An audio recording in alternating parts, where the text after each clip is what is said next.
ఇంత డ్రామాలో కనిపిస్తుంది నీకు. కిషోర్ సెటిల్మెంట్ అయిందని వెంకన్న ఫోన్ చేసి చెప్పు. అన్న ఈ కిషోర్ గారు పోయి వెంకన్న ఫోన్ చేస్తాడు. ఫోన్ చేసినా కూడా 5 నిమిషాలనే వస్తాడు. వాడు ఎక్కడో ఉంటాడు. యాక్షన్ అంతా డ్రామానే. తెలంగాణ కొడుకు.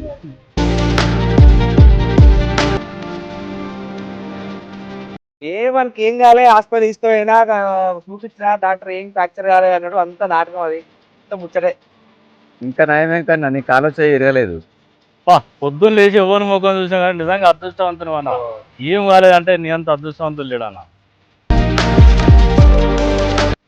వాసు, మీ రఘుకు ఫోన్ చేసి రమ్మని చెప్పండి. సరే అండి. హలో రఘు, ఏమైంది? తొందరరా, టైం అవుతుంది. నా సాక్షులు అవసరం లేదని రామరెడ్డి గారు అన్నారట. 2 దొంగ సాక్షులు పెట్టి మా సంతకాలు పెట్టిస్తారట. ఇక మేము అక్కడ కన్నా అక్కడికి. రఘు, నీతో ఆ మాట అన్నది ఎవరు చెప్పు? నా తరఫు సాక్షి లేకపోతే రామరెడ్డి సాక్షి?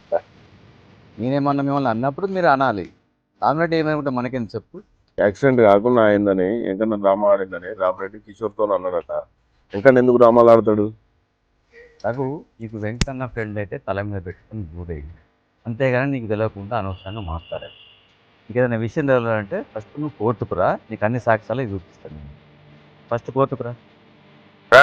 వస్తున్నా అన్న, కిషోర్తో రఘు వెంకన్న లేపినా కానీ వేరే 2 సాక్షులతో దొంగ సంతకాలు పెట్టించి కేసు కొట్టేపిస్తా అన్నమాట రఘు అంటున్నాడు. నేనేమడుతుంటా మాట, నేను అననే అనలేదు అసలు. నేనేం చెప్పలేదు. వేరే కేసు గురించి మాట్లాడుతూ ఇట్లా అన్నాడు అన్నా అంతే.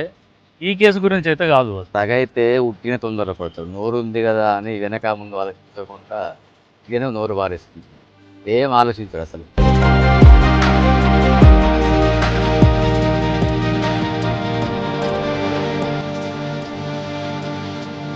వాసు, వెంకన్నకు నెల క్రితమే 10,000 రూపాయలు ఫోన్ పే చేసిన నేను. వానికి 10,000 ఇచ్చాను 4 రోజుల క్రితం. అంటే వాడు ఇప్పుడు రెగ్యులర్ టచ్లో ఉంటున్నాడు. నాకు కలవలేదని చెప్తున్నాడు.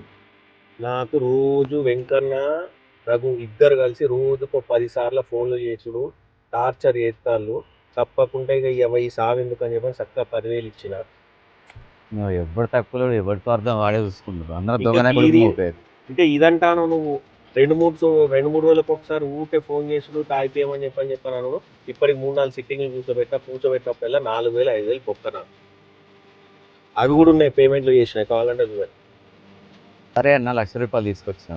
వాళ్ళు ముగ్గురు 1,00,000 రూపాయలు ఏవో ఎగ్గొడతావని అంటున్నారు. పైసలు లేకుండా కేసు ఎట్లా క్లోజ్ చేస్తాం అసలు నాకు అర్థం కాదు. వాళ్ళది ముగ్గురిది ఏం నడతలేదు, అది వాళ్ళ బాధ.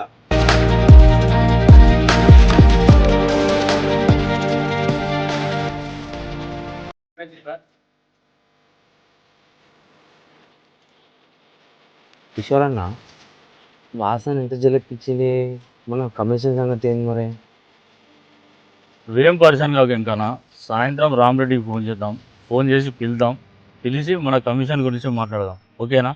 నువ్వేం పరిశాన్ కావు. సరే సరే. రఘువే కదా రా.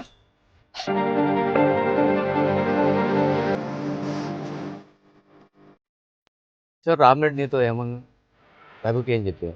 వాసు, ఇప్పుడు అవన్నీ ఎందుకు చెప్పు, ముందు జరిగే పని చూడు. ఆ రోజు మీతో కలిసినప్పుడు రామరెడ్డితో గొడవ పడ్డ, అవునా కాదా రమేష్? అన్నకు చెప్పు. అవును రాఘు, ఇప్పుడు వాసాను కాదంటాడా చెప్పు. లేదన్నా, మా ఫ్యామిలీలో అందరు నన్నే అంటారు. ఈ రామరెడ్డి గారు చేసిన డ్రామాలకు మా అన్న పరువు పోయింది. ఈ కేసులో కాంప్రమైజ్ అయ్యే సీనే లేదు, ముచ్చటే లేదు. రఘు, ఈ కేసుకు మన ఫ్యామిలీకి ఏం సంబంధం లేదు. మన ఫ్యామిలీలో కూడా నేను ఎప్పుడు చెప్పలేదు. కేసుకు మన ఫ్యామిలీకి ఎలాంటి సంబంధం లేదు. మన ఫ్యామిలీలో కూడా కేసు గురించి ఎప్పుడు చెప్పలేదు, ఇక ముందు కూడా చెప్పను. నాకు జరిగిన అవమానాలు నేను ఎప్పుడో మర్చిపోయినా. దాని గురించి నువ్వు బాధపడదు, సరేనా? వాసు, ఊకమాయా నువ్వు. రఘు, ఎందుకు ఈ కేసు గురించి ఇద్దరు గొడవ పెట్టుకుంటా ఇద్దరు చెప్పు. రమేష్, మా రఘు వాళ్ళ ఫ్రెండ్ వెంకన్న ఫ్యామిలీ దగ్గర 10,000 కమిషన్ తీసుకున్నాడు. ఆయన మా రఘుకు సత్యార్చనలా కనబడుతున్నాడు. ఉన్న విషయం తెలిసాడు. ఇంకా 10,000 తీసుకున్నాడా? ఇంకానా రామరెడ్డి దగ్గర 10,000 తీసుకున్నాను. రామరెడ్డి 10,000 ఫోన్ పే చేసి నాకు.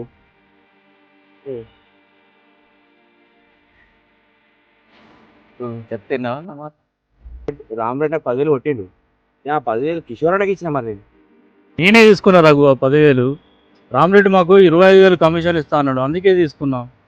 చూసినావా రఘు, నీకు ఈ విషయం తెలియదు. ఇది ఇంకా చాలా విషయాలు తెలియవు. ఇది ఏం తెలియకుండా నా మీద సీరియస్ అవుతాయి. ఈ ఇద్దరు విషయాలు తెలుసు కానీ నీకు వాసు సంతకాలు పెట్టడానికి అమౌంట్ విషయం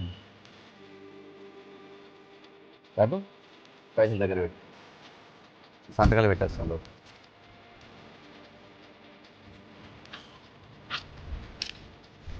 రఘు, నువ్వు లోపలికి వెళ్ళి సంతకం పెట్టు.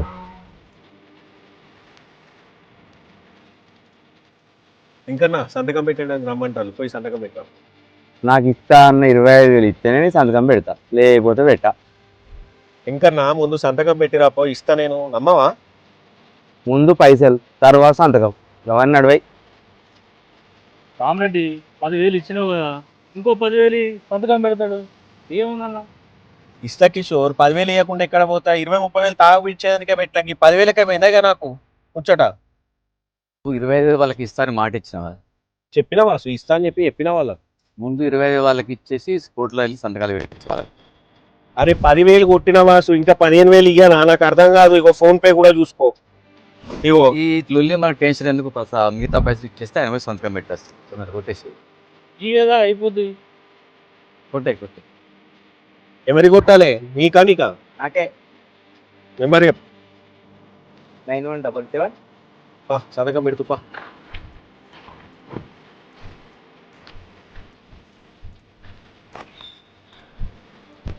దొంగనా కొడుకు కమిషన్ తీసుకుంటామని తెలియదు అన్న, నేను ఊహించలేదు. తిన్నామా పన్నామా సిక్కుసిన వదిలేసి అన్ని మర్చిపోయాము.